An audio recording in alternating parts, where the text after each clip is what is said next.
What I've done, I think, a little bit differently than maybe most skiers, and the when I talk to other skiers about their contracts, is that I always structure what I do in terms of the project. The price of like working with me is rarely just being like me being an ambassador for a brand or they getting to be associated with me. It's always like, I'm going to do this web series, I'm going to do this movie. Here's the price for being involved with that. Nikolai, welcome to the show. Thank you so much. Happy to be on it. When speaking to Jakob Wester, he described you as the most organized man in professional skiing, highlighting that some skiers don't even know what they're going to do for the upcoming winter and that you have it all planned out. Just how far in advance are you organizing these excursions, expeditions, and videos? Ooh, well, I normally kind of, I, well, it's hard to be organized for winter, right? Because winter is not like, you never know what's going to happen with the snow and everything.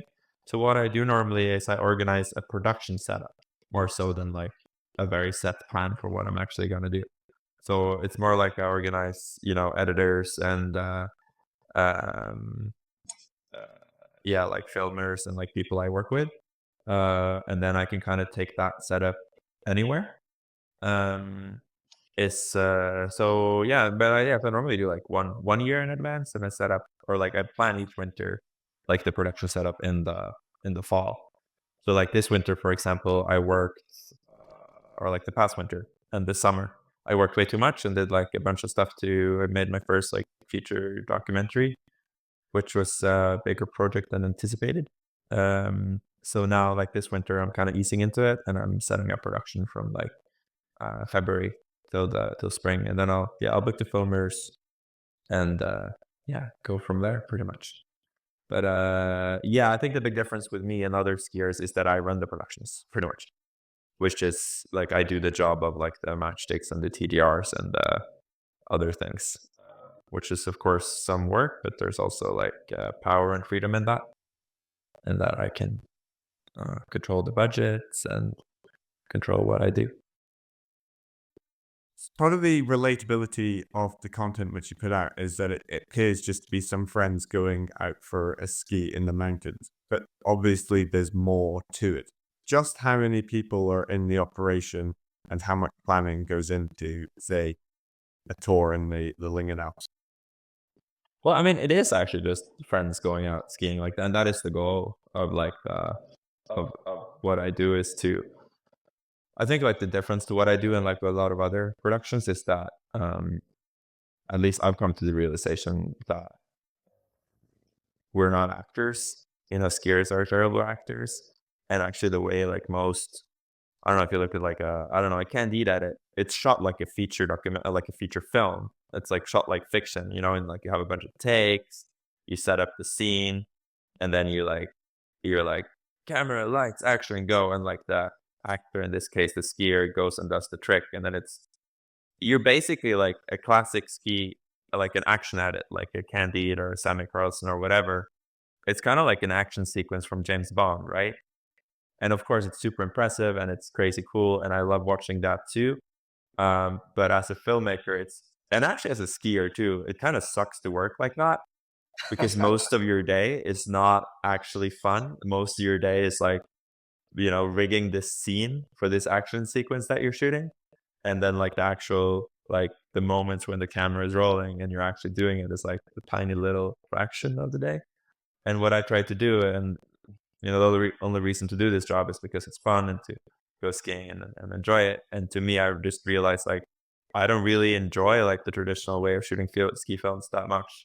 What I enjoy about skiing is like going into the mountains with my friends and like having good experiences. And so the goal of the way I set up the production around that is to just capture that real experience of me being in the mountains with my friends, trying to do whatever and have a good time. So it is actually, on the face of it, it is just what you say, going into the mountains with friends. But then obviously and then to document that, we just work a bit like more flexible. Like I have worked with cinematographers who are super talented and very fit, like Jonas Mattilab, Seville, Stig Good.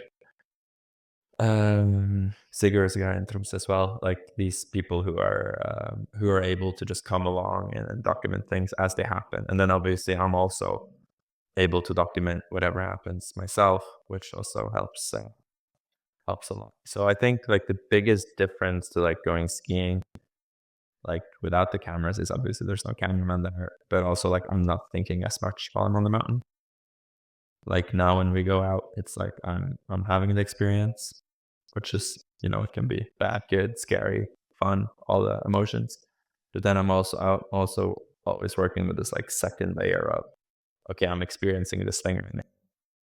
As a director, how am I making sure that we can convey that to the audience at a later stage?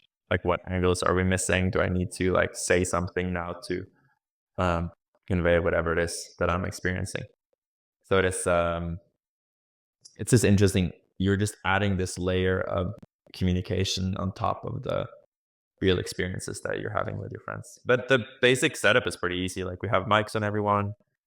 We work with small cameras like the little Sonys, who are those look amazing right now. I've done like work with Reds and all the Hollywood cameras before, and honestly, you can't tell the difference.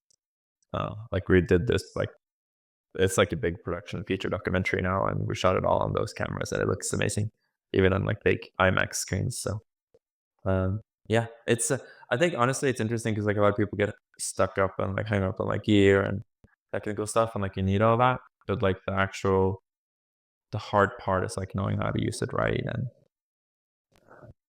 knowing how to like capture what you need to tell a story or not tell a story. That's also a thing like people get stuck on like telling a story. It's just like telling whatever's going on in the moment, because normally when you're in the mountain, that's interesting enough.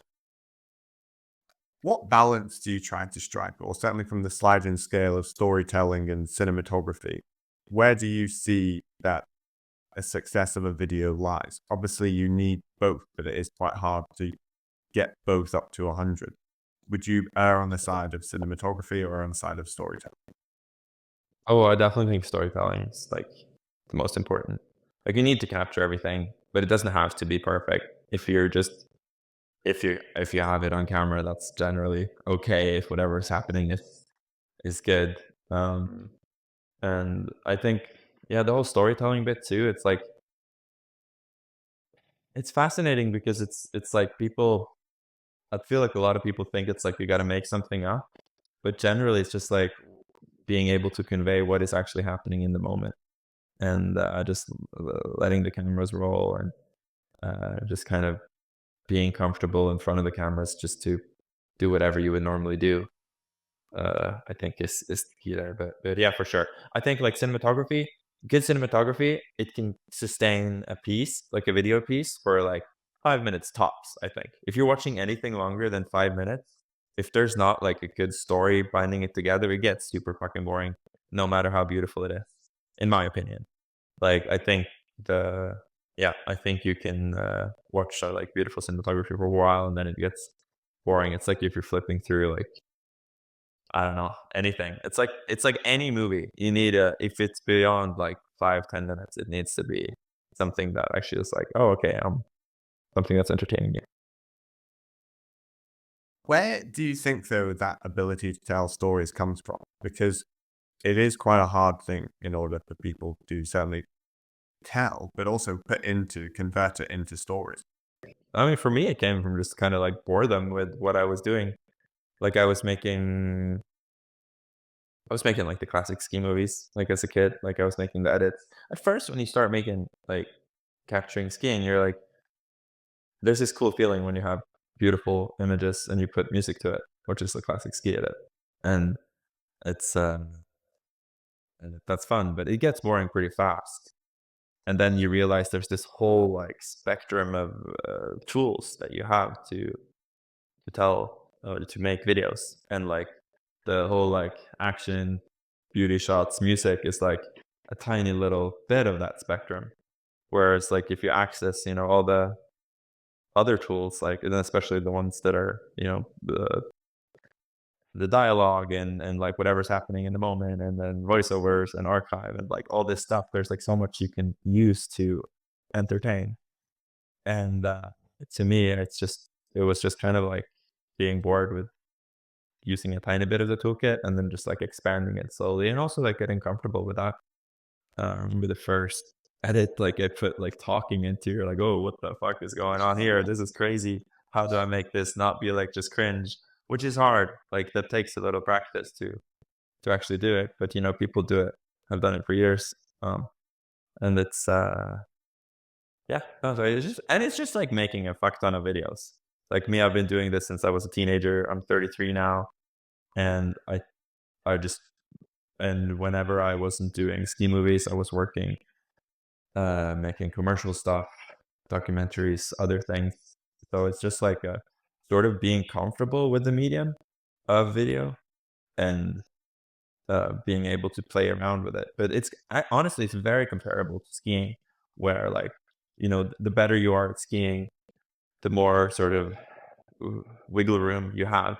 I think Sammy Carlson's is a great example for that, or even Candide, like the way they ski is nowhere near like what a ski instructor would tell you to do. Like the way they make their turns, it's like a ski instructor would look at that, oh my God, you're on your inside edge, your body's fully extended, like what are you doing?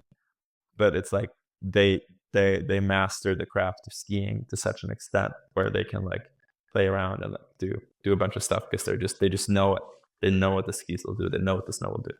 And I think with video and yeah, visual storytelling, it's the same thing. It's like unless you do it a bunch, you know, then you're not comfortable with it to that place where you can actually see all the possibilities and use everything. Like I worked like summers. I would be sponsored by Norrøna, this Norwegian outerwear brand in the past. I remember like summers I would work in their like marketing department editing. It's like all the video content basically. And like I would do like product videos, like hundreds and hundreds of fucking product videos, you know. And just like sitting there. And it's like those, you know, those like Japanese sushi chefs who have to do the rice for 5 years. I was like that guy in the marketing department just doing the fucking product videos. And you know, it's so just mind-numbingly stupid. And like it gives you like an incentive to do other shit. But then it also just really makes you comfortable with like editing software and just like really, really fast at working with video. It's like that anecdote about two potters classes.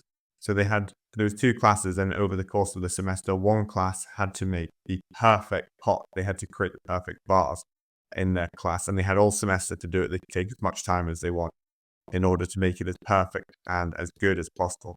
And in the other class, for the whole semester, their sole job was to make as many vases as possible throughout the whole semester. And the aim was to have the biggest quantity of vases at the end of the semester. And the long story short of it is that by the end of the semester, those who made as many as possible had a better quality of vase at the end than those who had spent the whole semester just on one vase. The moral of the story is that quantity will always outstrip time. Totally. And I fully agree with that. And I talked to like young skiers who are like, oh, it'll be easier for me to do like one video this season. I'm like, dude, that's not easy because it's so hard to, first of all, you're gonna suck. Like if you're just filming like a whole year and you're not actually like spending a significant amount of your time working with edits, sorting through photos, like trying to build up either like emotional arcs with music and images or just like words and like telling stories and things, you're just gonna be really bad at it.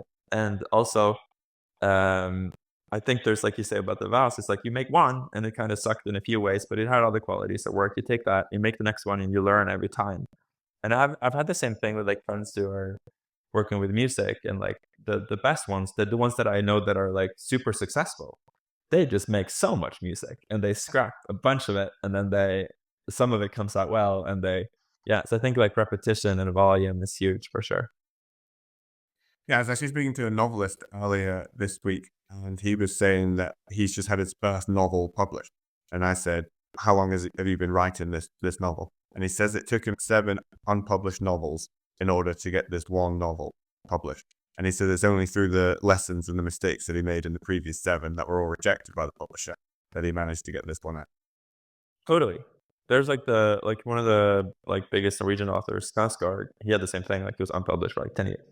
And then he made it a bunch and he just yeah, it was just about doing it a lot, I guess, and like sticking to it. But I think also that then you get into this whole like grit thing and like sticking to it, blah blah blah. And I'm like, at least for me, it's always been the motivation has always been just like the pleasure in doing the work. And like I get an idea and I'm like, I'll follow this idea. And a lot of the times I get an idea and I'll pursue it and I'll be like, oh fuck, this really sucks and it's a terrible experience for me. Then I'll finish it and I'll move on to the next thing. But it is like the starting point is always like this urge to do something. Um, and I think that, yeah, uh, talking to other people, I think if you don't have that urge to do something, maybe you shouldn't do it. You know what I mean? It's like, uh, I think like for me, like I don't want to, I don't know, train a bunch and run a marathon. Like I don't have the urge to do that. And then I think it'd be a stupid goal for me to set to run a marathon because like why do something if you don't want to do it? And you're also not gonna have the motivation to like put in the repetition of the volume, I think, unless you're actually stoked on it. Writer Joseph Campbell says that if you're going to tell a story, tell a big story or none at all. Do you find it hard to tell big stories at the risk of trivializing the consequences of skiing in the big mountains? Big stories, do you mean like the big questions in life or what do you mean? What does he do you know what he Or means? is it in, the big story of, say, if we take Wavy, that was a big story in the fact that you were in a boat for several weeks on a quest to find the best ski lines possible in a specific area. Do you find it difficult to tell those stories and not then trivialize the fact that, there was polar bears, there was avalanche risk, etc.? No, I don't know. I feel like actually like the polar bears and avalanche risk, those are all the things that make the stories work. I think the thing about mountains, like I always thought climbing movies were really great. Climbing movies are way easier to do than skiing movies generally because the objective is um it's very defined. You're gonna climb this mountain and it's hard because of X, Y, Z. And in skiing that is harder because the goal is often to just have a good experience. And a skier will recognize that good experience, but you're not so much as like working towards it as you are kind of stumbling upon it. Um, and um, and then, but you are working towards something at least, and everybody recognizes that. And then the hurdles on your way to achieve that something, that is the avalanches and the polar bears and everything. I had a buddy who made a movie about like, um, he said, I was like, I want to make a movie about like making the right decisions in the mountains and like not getting into avalanches and things. And as if I was not doing that. And I was like, what do you thought? That's like the only thing I make movies about. It's like trying to do things in the mountain and not ending up in avalanches. And then sometimes you end up in an avalanche, right? Because you're trying to do something and then the avalanche hazard is like obviously like one of the main hurdles on your way there. And sometimes you make it wrong. And like the fact that you can make a wrong decision and like you can fuck it up is the whole reason it's interesting, right? So yeah, no, I think yeah, I think that those smaller stories are like those smaller hurdles, I would say. Like a classic like story arc. You're trying to do something, obstacles on the way, and The then you hero achieve it or you don't. Hero's journey, yeah. And like the trolls and the ogres in the ski movies, those are avalanches and polar bears and all that shit. Human factor. So no, I think those are the elements that actually make it yeah, make it work, I guess. Ask Cody Townsend if he had any profound revelations when he was in these remote areas on expeditions. And he actually said that when he was there, he didn't read, but it was only afterward when he came to civilization and had time to process what had gone on that he then took lessons from his time away. Whilst your skiing is geographically different to Cody, do you have any profound revelations, thoughts on life, or on the world as a whole when you're out in these mood? Ooh, well, that's a whole. Maybe I'm with Cody a little bit on that. Like generally, I'm just like focused on what I'm doing. Like I want to ski this mountain, or I want to, yeah, ski this line. I want to not die in this avalanche. It's very. I think what's good about being out there is like you don't have to think so much about the world and everything. And even if, yeah, like, and it can be anything, right? From like, what would a good structure for a tax system look like, or a school school districting or whatever, like all those things that are super interesting, or like on a more personal level, like love life or family, or all these kind of things. I think what's nice about being out there is like you don't have to think about any of that, because the only thing that matters is like skiing something cool. And you're, especially if you're on an expedition, and like especially the expeditions that I go on, like when we're camping, like we're not flown in, so you're like carrying all your stuff, and then so much of your day is just like uh focused on just kind of like survival, like having water and food and rest, and like making sure your gear is dry and your batteries are charged, and that kind of thing. So yeah, to me, it's, I think they're revelations, and like the pondering and the thoughts and everything is more something that happens back in society. And at least to me, like those, I guess the only revelation is that it's nice to be cut off from thinking about society and life and everything for a period of time at least.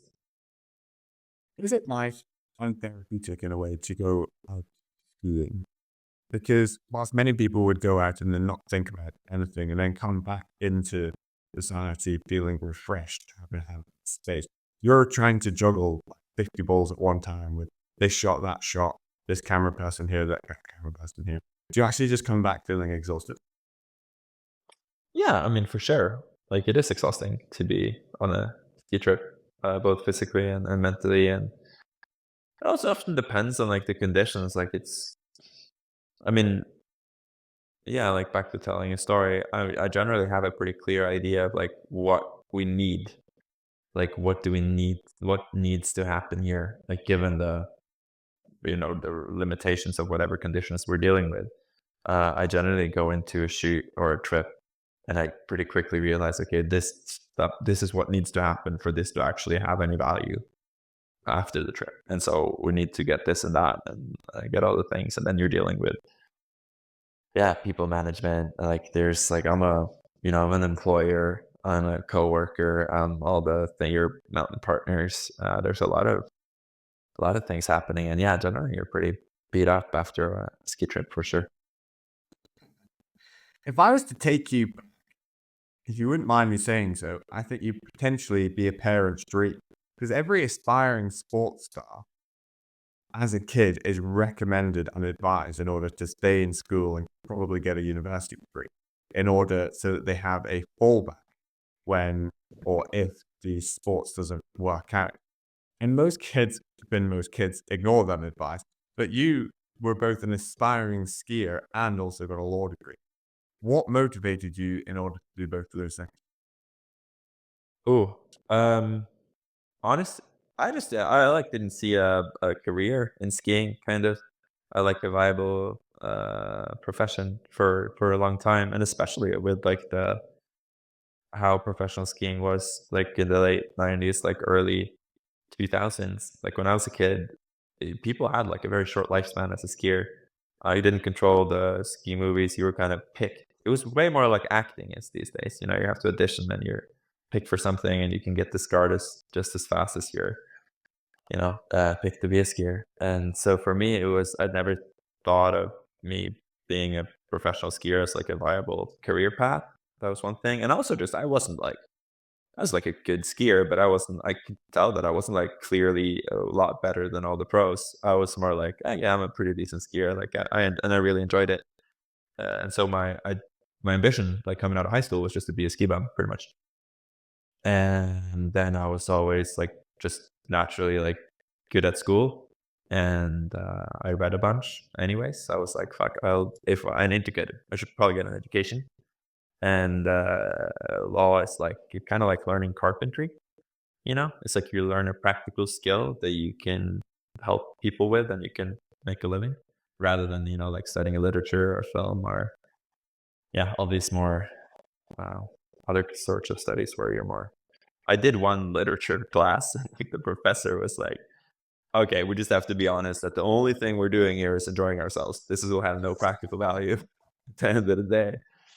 Which, yeah, and I kind of agree. But yeah, so to me, it was like I didn't think skiing would be a job, and I also just enjoy studying society, which is interesting. I think society is interesting.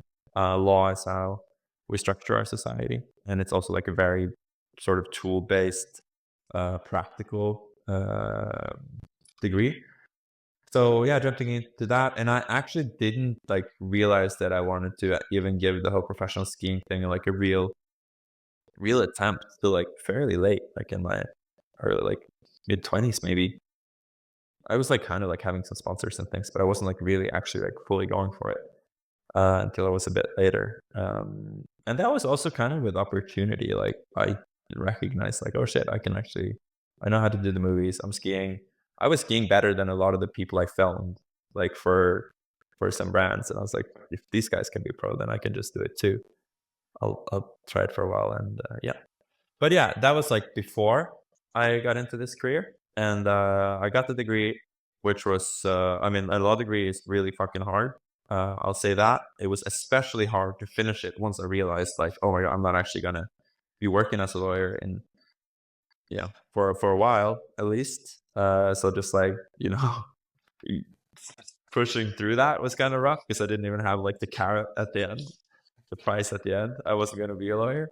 Um, but now also like working as a skier, I have friends who've been like the biggest, snowboarding stars of, the past decades and who finished their career. And there is an after, there is for sure an after. Like some people even the people who made a bunch of money, like you need a fuck ton of money to like just chill. And like this is a pretty small industry, and um, there is an after, like pretty much no matter how successful you are. And it's good to have other skills than making turns and doing tricks. But at that time, you read War and Peace as a young self-described ski bum. Having just lived in the French Alps for the past year, I don't know or didn't come across many people who could send it skiing during the day and then wrestle with Tolstoy in the. War and Peace is pretty entertaining though. Like that's like reading a soap opera. That thing is good. I actually, I actually read War and Peace on the train one summer working as like a marketing slave, and it was on the train, and it was just like terrible. Norwegian trains are terrible. They did like the whole New Public neoliberals splitting it up into a bunch of different companies, and they don't talk to each other, and they're always delayed, and it's a nightmare. So I had like 3 hours on the train every day, and there was plenty of time to read War and Peace. But I think that too, it's like I love literature. Literature is great, and like good books are amazing. And I have friends who say like, oh, I should read more books.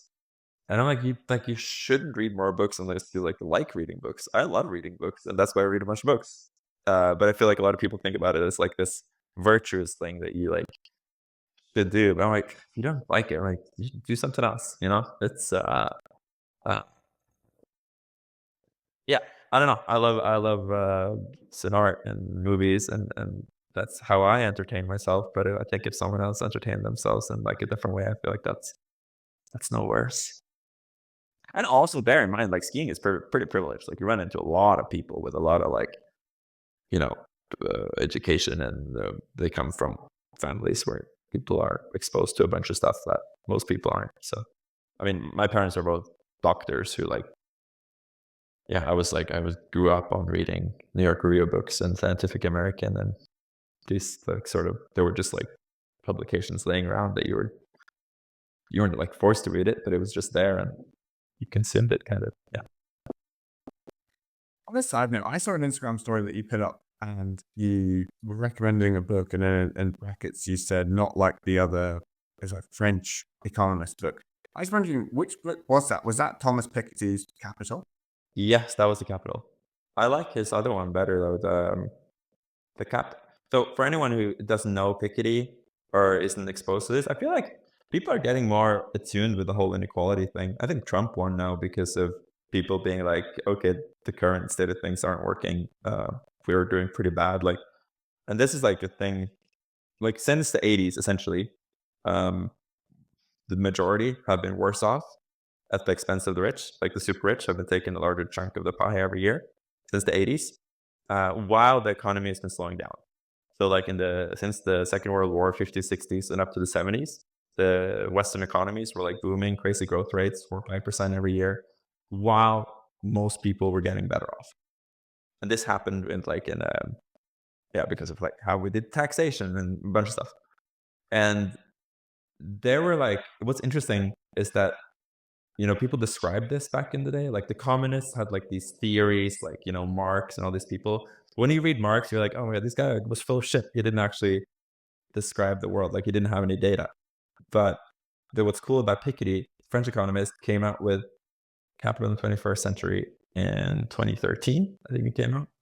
And he's like one of the first guys to actually find good data on this subject. And he this so basically he poured over tax records, and I mean for in the France and the UK it goes back to like the 1700s, whereas the rest of the world is like newer. But he actually finds data, or like he actually looks at the world and it's like, okay, this is what we're actually seeing, and what you're seeing is that me and you, I don't know how what your family's like, but like middle class families like mine all over the world are being like actively screwed over by the rich every year. And it's getting worse. And it's been getting worse since the 80s. We're not fixing it. And yeah, it is interesting. It's like, it's kind of like those climate scientists yelling at like, hey, our world is um, burning. And then people are slowly catching on to it. I feel like the inequality thing is kind of like that. Because I saw that and I was like, oh, I wonder if he's talking about Piketty. And Wait, when, did you read it? yeah, yeah, yeah. Well, I say I read it. My eyes went through the words, and about 10% of it went into my brain. Yeah. But when it came out in 2013, the leader of the British Labour Party at the time was a guy called Ed Miliband. And obviously, it Yeah. was a very prominent book when it came out. And it was a lot of it in the press and in the news. And Ed Miliband was asked if he had read it as the leading voice of the centre left of Britain. And he said that he could only manage about 5 chapters and then got bored of that.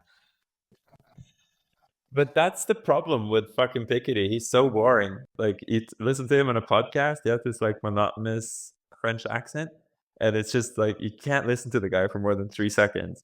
And it's kind of shitty because it's like his findings are super interesting, and essentially it's the fact that if you own capital, capital grows faster than wages. Unless you tax capital, people earning wages are screwed, while the people owning the capital are earning more and more. Like in the UK right now, you see people like generations are not. I don't know if you observe this, but like kids are not able to afford their homes that their parents were able to afford. Oh, lots of stuff. So it's kind of terrible, and it's a shame because his findings are so important and fascinating, but it's such a shame that it's so bad at conveying them. He needs a So top editor to write it for him. he needs, yeah, it is like he should be a ghostwriter for like some influencer who like actually has charisma. So that's kind of terrible. His second book is actually super super interesting, Capital and Ideology, where he basically goes through the history of economic regimes in the world, like from way back. And the fascinating thing, and I think this is what like most people don't think about. It's so easy to be like accept the dogmas of our time as truth, whereas like every society at any point, whether it was like a slave holding society in Haiti, or the Egyptians or the Romans, or medieval France, every society thought they were a just society. Every society had stories and reasons for the way things were. Today our story is that we need billionaires, and we need people to be able to become billionaires, because otherwise people won't have an incentive to work, and that we're rewarding hard work, which is like totally not true at all. Like you can look at that through a bunch of lenses, and it's just been debunked so many times. But this is the prevailing narrative, that we're meritocracies. Uh and then but it's like, and we think, oh, that's okay, we're just. But then you look at all these other societies, and they had their own stories, and you realize, wow, our story is also just a story, and we can be way more imaginative with how we structure our societies, and how we yeah, I don't know, how we have good lives. you know we don't have to believe the dogmas of our time, or like the stories of our time. We can actually try to, yeah, come up with things that are maybe better. On a sociological level, Norway is heralded as a progressive modern state. Is all the thoughts that you have and ideas, certainly reading Piketty, etc., about the wider European collective group of nations, is that a reason why you stay in Norway instead of doing what many people do and live in Chamonix? Or are there other reasons to it? Well, part of it is just like family and friends. Also, Norway is super. I mean, Norway is a really nice society to live in. We have like a great welfare state, great schools. It's super nice that even in France, France is a pretty good social security like setup. But the floor is like way lower in France. Let's say in the US, the floor is your homeless guy on the street, you're shooting up with fentanyl and, selling your body for drinks.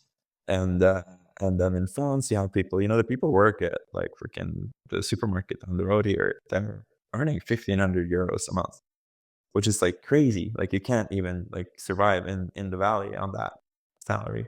And then over in Switzerland, obviously a lot better. You can earn like, 3, 4 times that amount or doing the same job. Same thing in Norway. It's like there's a really nice it's really nice to live somewhere where everyone is doing pretty well. You know what I mean? Like it's just super nice to not see a misery on the street every day. And like in Norway, you're not homeless unless you like pretty much actively choose to. Like if you want, you get a place to stay, and that's not a problem. And it's also just like kind of crazy. Like you have people saying it's like, oh, we don't have the cash to like deal with homeless people. Like we're so fucking rich. We have so much money floating around. It's like I don't think people understand how rich our societies are because most people live in a kind of a state of, oh, how am I going to get through the month or the sort of why build your mortgage and everything, especially with inflation and like it's like the amount of resources we have is just nuts. And in Norway, that's distributed like better than most places. So it is a nice place to stay. Like there's no gated communities. Everyone has access to good schools. Everyone has access to good healthcare. Blah blah. All this stuff. The reason I talk about it in my channels about inequality is that it is getting worse. Like Norway's everything that makes Norway good is slowly slipping away. And these are trends, it's like it's not as rapid as in the UK or in the US, but like Norway is going in the same direction. Inequality is getting worse, healthcare is getting privatized, schools are getting privatized. Like we went from 0 people having private healthcare insurance, just a decade ago, pretty much, to now like 1 million people have it. And this was the start. Like the US used to have like more public healthcare and it slipped away. And it slipped away in the same way that it's happening in Norway now. So the reason that I talk about it is because while you have something that's good, if every year it's getting a little bit worse, you don't need a lot of years before it's gotten really bad. Yeah, that's why I care. You said that, for example, there's no gated communities, but Norway as a country is quite gated in the fact that its immigration laws are pretty darn strict in order to get it, and it's fairly homogenous as a country. How do you see that playing into equality? Yeah, that's super interesting actually. Like internationally, how do you deal with equality and immigration and all those things? I think it's a hard one. Um, I haven't like fully made up my mind on it in the same way that I have with some other issues like global warming and like I think it's yeah. So yeah, it's tricky. Like I have friends who've tried to move to Norway. They're like, oh, it's impressive how you build your fences around the country because it's so tricky. But I mean, if you're in the EU, you can go work in Norway as much as you want. If you're from other places, honestly, I'm not sure. I mean, I have no clue. I think there's like a few factors. Like the immigrants who do come to Norway generally do pretty well. Like there was a surge of like Serbians during the war down there in the 90s. They've done pretty well. There was a bunch of Vietnamese at the end of that war. They've done well. There's a Pakistani like labor immigration in the 90s. They're performing well, like in schools and social stuff. But I think they're doing well because they're not like put into ghettos and they're actually like given opportunity if they get to go to school and they perform at school and all that stuff. But I do think, of course, there's like a limit to how much any one country can handle in terms of immigration and like actually integrating people in a good way. Like in Sweden, I haven't been there, but like seeing this, but I just read the media reports on it, and it's like they are struggling more with immigration, and I think it's partly due to like they put a bunch of people together in poor neighborhoods, don't give them like the schools and the healthcare and everything they need, and then they turn out to be some of them turn out to be criminal and blow up shit, and it's not that awesome. So yeah, it's tricky. Also, another thing is like just like culture. I think that's like a thing. Like if you're fleeing somewhere, like let's say you're fleeing, I don't know, some poor country that's not doing great, and then you're coming to a new country. You're obviously fleeing for opportunity. You want to get there to have a better life. And I think in Norway, it's like people talk about this like um, opportunity seekers as if it's like a bad thing. I'm like, of course you fucking leave because you want to have a better life and you want to be able to have a job that pays well. I'm like, yeah, sure. That's like a very valid reason to move to a different country in my head. But then when you get to that country, I think it's also like up to the person who arrives to like, okay, the reason you came here is because this country functions better, is better to live a good life, it's more liberal, more open, more free. Then maybe like you shouldn't try to enforce the values of the country you left on this new country because there's a reason you left that old country. You know what I mean? Like there's this like maybe you should like leave some of the I don't know like nepotism and like crazy religious ideas and like all this shit about where you came from and like actually embrace all the things that make the place you arrived at good because those are all the reasons that make this place good. So yeah, but yeah, it's tricky and obviously like my perspective on it is limited as a upper class white Norwegian male. What balance you try to strike? Because you have this platform, you could feel, or maybe do feel, enabled and emboldened to highlight these inequalities, highlight these societal issues, versus, say, the audience who came to you for ski movies originally. It's quite a hard balance to strike, surely. Yeah, totally. I should also just correct. I wouldn't say upper middle class. Uh, yeah, it's hard balance. Honestly, I just do content about things that interest me.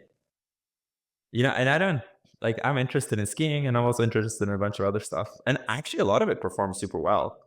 Especially a lot of the like. I'll do a reel on like deep sea mining or climate legislation, and it'll perform just as well as a reel on skiing. Like people care about stuff, and if you convey it in like a non-preachy but like actually informative manner, like these things are interesting. Like a lot of people don't know about the fact that you had a 90% marginal tax rate in the UK in the 60s, and growth rates were higher than right now. This is interesting, and so I think people are into that. Yeah, I do care. I do also recognize that um, that a lot of people came for the skiing, and also I really care about skiing. Like I really love skiing, and it occupies just as much like mental space or more than all these other things. So, and also my sponsors are obviously selling ski gear. My business model is doing marketing for ski gear, and so I mean, I can't really market that doing like a video about visiting Monaco Yacht Club, even though that's also interesting. I found a lot of interesting stuff with Monaco Yacht Club that I would like to tell the world about. But it's harder to sell my jacket based on Monaco weather. You alluded to your business model there, and that would be a terrific note to end on because it's quite unique. You said on one of your videos that you get brands to bid on the projects that you have. Is that correct? Could you give us a bit of an insight into how you do your business model compared to most conventional skiers, which would be like, go to a brand, hey, I'm cool, can I have some kit and the money? Uh, yeah. I mean, essentially, it's the same old business model as any pro skier. Even most like sports teams, you have sponsors, or like you do stuff that's interesting and entertaining. You play a football match, or you ski down a mountain. People watch it. Those people watching it, you can then you can pay. You can charge brands to expose these people to whatever the brand is selling. Basic marketing. That's the basic business model of what I do and what all skiers do. Essentially, I think a lot of skiers are kind of stuck on this idea that then ski well, money will come, which is like, yeah, to a certain extent it's true, but also like what the only revenue source for most skiers is marketing. Like that is what we do. We are billboards for um, ads essentially, and then of course skiing well helps that. What I've done, I think, a little bit differently than maybe most skiers, and when I talk to other skiers about their contracts, is that I always structure what I do in terms of the project. Like I'm never, or rarely at least, like the price of like working with me is rarely just being like me being an ambassador for a brand or they getting to be associated with me. It's always like, I'm going to do this web series, I'm going to do this movie. Here's the price for being involved with that. Like I'm focused on the output, what is being produced, in that sense. So I'm just conscious of like, where is value being created here and how is it being created? And how is everyone involved benefiting? Like I'm really conscious of, I always want all the, yeah, I mean, all the partnerships that I do, all the collaborations I do, I'm very conscious of like always giving more than I take. Like I need to create whatever I'm left with needs to be, just a chunk of all the total value that is created. And so that my partner's also left with preferably more than I am, that, yeah, giving more than I take in my professional relationships. And also I try in most relationships, it's nice to give. Uh, Yeah, I think that's a thing. But yeah, talking to other skiers in the industry, I do think like at least I think a lot of people would benefit from like really trying to identify what value is being created here. What are we doing here of value? How are we doing it? And how can we do more of it? Sort of having this focus, whereas a lot of people, even just making ski movies, a lot of people take for granted that like skiing and like the depiction of skiing in itself has value. And I'm like, I don't know, man. Like it needs to be like packaged in a way that's entertaining and or informative or something to like actually give value to the viewer. And when it gives value to the viewer, you'll have more viewers, and then that'll have more marketing potential, or you can sell tickets, I guess. Yeah. Is it difficult, say, when going to a brand, of actually quantifying what X amount of views on YouTube would equate to in terms of sponsorship value? No, not really actually, because there is a price for, you can buy YouTube views like from YouTube. Like you can buy ad placement and you'll pay per view, which most brands do. Like the biggest advertisers right now are Facebook and Google. Google owns YouTube. You have a cost per view. The cost per view is generally about 2.4 cents, I think, per view. And then you can just multiply that up to whatever. And that is just the publishing cost, right? So that's the cost of publishing the ad that you've already produced with a production company, with talent that you're paying, uh, all of that. So you have the production cost, you have the association cost, working with different people to give your brand credibility, and then you have the publication cost. What I do is that I sort of bundle all that together. Like I run the production company, I am the talent, and I publish in channels that get millions of views. And then I can you can do easy, quick maths. And generally, I don't know if you remember the quick maths one. And generally, I've been able to sell. Generally, I've been able to sell partnerships to my sponsors where they get more value for their money than working with one of these like giants, tech industry giants. So yeah, it's and that goes over well with brands and owners and marketing departments. They're like, okay, we can work with this guy who'll give us high quality stuff at a cheaper price than Facebook and Google. And yeah, that's an easy story to tell. And I think that's also a thing when you're working with brands. Like I always recognize the fact that like if I'm talking to a team manager or a marketing head of marketing or whatever, I know that they in turn have to justify whatever they're doing internally. So I'm like, my job when I'm talking to whoever at whichever company is to like, and they're generally stoked on what I'm doing, right? So they've seen my videos. They want to be a part of this thing that I'm doing. And I'm like, okay, you want to be a part of this? That's cool. That now we're gonna have to, me and you're gonna have to work together to convince the rest of the company to jump on board with this. And we have all these arguments. It's a good price. It's quality thing. You're gonna reach all these people, and then we work together like that to justify whatever projects we're planning to. Yeah, Cody Townsend said you got to impress your boss's boss. You got to impress the marketing team's boss because they're the ones who ultimately pay. Exactly. Like you want the owners of the company you're working with to be on board, right? And it's interesting because like you can know that you're creating value. Like, you can know the amount of people you reach, blah, blah, blah. There's this thing about, like, being humble and, like, not bragging, but then there's this other thing about just being informative and, like, actually, yeah, clearly stating what value is being created and letting people know about that. Amazing. Nikolai, thank you so much for coming onto the show. You've been informative, insightful, and very entertaining. I thank you very much. Thank you so much for your time.